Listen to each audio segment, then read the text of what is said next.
Parce qu'on ne se lasse pas des visites de châteaux, nous voici à Dunrobin, dans le comté de Sutherland, où nous assistons à une démonstration de dressage de rapaces dans les jardins du château.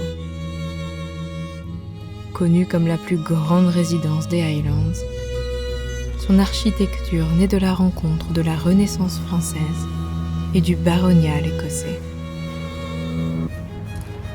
Après avoir longtemps roulé, nous arrivons le soir aux abords du Loch Assynt et croisons sur notre route un jeune cerf, peu farouche. Puis nous nous rendons vers une cascade, nichée dans une faille, qui n'est autre que le déversement du Loch Naganlish.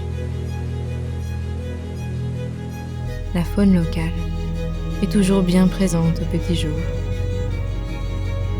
Et nous ne résistons pas à l'envie de retourner au château d'Ardreg, probablement érigé en 1590 par le clan MacLeod. Il n'en reste aujourd'hui que la tour, qui menace de s'effondrer.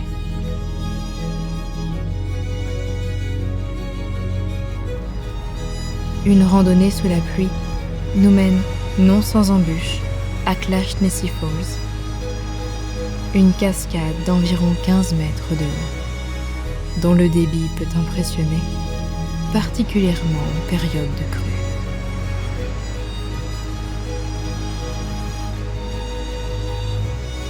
Un pont suspendu rend accessibles les gorges de Corrichalloch, où la rivière de Roma se déverse en une chute d'eau de 46 mètres de haut.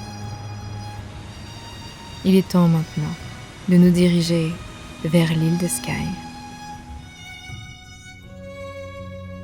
Sonora Desert and ranging down right through the arid coast of Mexico.